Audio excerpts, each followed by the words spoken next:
Mas masakit kapag tahimik.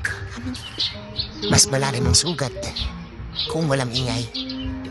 Kung walang tunog, walang kaluskos, o kahit ngit-ngit. Mas mabigat kapag hindi sinasabi. Kapag hinahayaang dumaloy na lanong sa dugo, paikot sa buong katawan, pabalik sa puso. Mas masakit kung walang inik.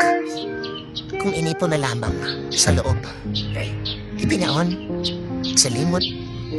Ibinalot sa salimuot. Naghihintay sumabog. Mas delikado. Nakakasunog ng pagkatao. Unti-unting sisilaban ng pag-asa. Tutupokin ang natitirang lakas para umusad na. Mas masakit sa pagpikit. Sa dilim ng pag-asa, nanita sa pag-isa. Mas nakakalunod ang lalim ng gabi kung walang nasabi. Kung kinikimkim ang sarili, kung ganito palagi.